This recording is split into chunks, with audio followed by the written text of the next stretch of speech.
শিয়া এটা এমন একটি সম্প্রদায়।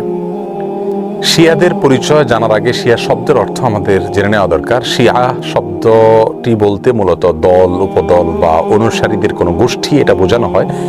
শিয়া বলতে বোঝানো হয় শিয়াতু আলিয়িন বা আলী রাদিয়াল্লাহু তাআলা আনহুর অনুসারী গোষ্ঠী, এদেরকে শিয়া বলা হয়। বা আলে বাইত রাসূল করিম সাল্লাল্লাহু আলাইহি সাল্লামের পরিবার কেন্দ্রিক যাদের ভক্তি বিশ্বাস এগুলো গড়ে উঠেছে তাদেরকে সাধারণত শিয়া বলা হয়।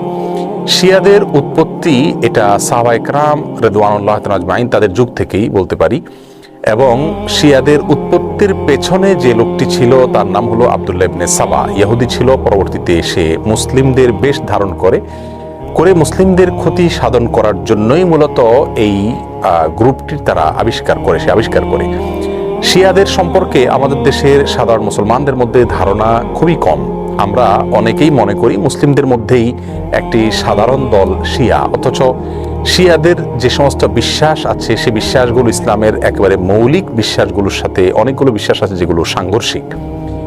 অনেক ভাই বোনরা মনে করেন যে শিয়াদের সাথে আহলে সুন্নাহ ওয়াল জামাআতের অর্থাৎ যারা কোরআন এবং সুন্নাহকে দলিল হিসাবে গ্রহণ করে সেটাকে অনুসরণ করে তাদের সাথে শিয়াদের একটা পার্থক্য তারা মনে করেন যে শুধুমাত্র খেলাফত নিয়ে, অর্থাৎ আবু বকর রাদিয়াল্লাহু তাআলা এবং আলী রাদিয়াল্লাহু তাআলা আনহুর ভিতরে কে বেশি খেলাফতের হকদার এটা নিয়ে মত পার্থক্য। আসলে বিষয়টা তা নয়, বরং শিয়াদের বিশ্বাসগুলোকে একত্র করা কঠিন। তাদের মধ্যে অনেকগুলো দল উপদল আছে, তার ভিতরে কমন কিছু বিশ্বাস আছে বেশিরভাগ শিয়ারা লালন করে। তার ভিতরে একটি হলো তারা কালিমাতুত তাওহীদ আমরা যেটা বলি এটাকে যথেষ্ট মনে করে না। তারা মনে করে লা ইলাহা ইল্লাল্লাহ মুহাম্মাদুর রাসূলুল্লাহ এবং আলিয়ুন ওয়ালিউল্লাহ এটাও স্বীকৃতি দিতে হবে, মুখে উচ্চারণ করতে হবে, তারপর মানুষ মুসলিম হবে। তাদের মধ্যে কোনো কোনো গ্রুপ আছে যারা কোরআনে কারীমের 30 পারার যে কোরআন এটার ব্যাপারে তারা সন্দেহ পোষণ করে এবং তারা কোরআনের বিকৃতিতে বিশ্বাস করে বা বিকৃতি করে, এটাকে তারা সঠিক মনে করে বিকৃতি করে থাকে।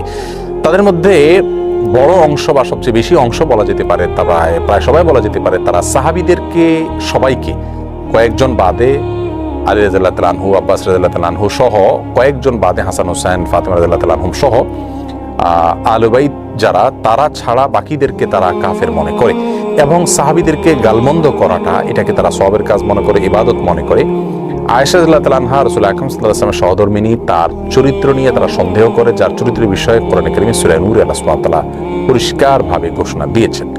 যাই হোক, এ হলো মোটামুটি শিয়াদের কয়েকটা জঘন্য বিশ্বাসের আলোচনা। এবারে আসি শিয়াদের একটা বিশেষ দল, তাদেরকে ইসনা আশারিয়া বলা হয়। মূলত ইসনা আশার শব্দের অর্থ হলো 12। ইসনা আশারিয়া গ্রুপ বলতে শিয়াদের ওই গ্রুপকে বলা হয় যারা 12 জন ইমামে বিশ্বাস করে, অর্থাৎ যারা মনে করে যে 12 জন ইমাম আল্লাহর পক্ষ থেকে নির্ধারিত, তারা রাসূল করিম সাল্লাল্লাহু আলাইহি সাল্লামের ওয়াফাতের পরে ধারা পরম্পরায় আসছেন এবং তাদের মধ্যে প্রথম ইমাম ছিলেন আলী রাদিয়াল্লাহু তাআলা আনহু এবং সর্বশেষ ইমাম ছিলেন মুহাম্মদ ইবনুল হাসান আল আসকারী।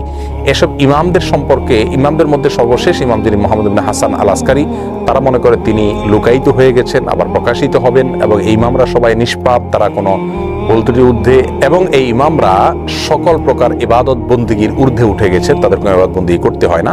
এই বিশ্বাসগুলো লালন করে থাকে ইসনা আশারিয়া গ্রুপ। শিয়াদের ব্যাপারে আমাদের ধারণা কি হবে, তাদেরকে আমরা কাফের বলবো কিনা? উত্তর হলো শিয়াদের মধ্যে যারা আয়েশা রাদিয়াল্লাহু তাআলার চরিত্র নিয়ে সন্দেহ করে, কোরআনের ব্যাপারে যাদের সন্দেহ রয়েছে এবং বিকৃতি সাধন করে থাকে, এবং কেউ কেউ আছে রাসূল করিম সাল্লাল্লাহু আলাইহি সাল্লামের রিসালাত নিয়েও সন্দেহ করে। তারা বলে যে জিবরিল ভুলে রাসূল করিম সাল্লাল্লাহু আলাইহি সাল্লামের কাছে রিসালাত নিয়ে আসছিল মূলত আলী রাদিয়াল্লাহু তাআলার কাছে। এরকম আর অনেকগুলো বিশ্বাস লালন করে। এই সম্প্রদায়গুলোকে বা এইরকম বিশ্বাস লালনকারীদেরকে আমরা মুসলিম মনে করতে পারি না। তবে হ্যাঁ, তাদের মধ্যে অনেকগুলো গ্রুপ আছে যাদেরকে সরাসরি কাফের বলা যায় না, তাদের অনেকগুলো ভুল এবং ভ্রান্ত বিশ্বাস রয়েছে।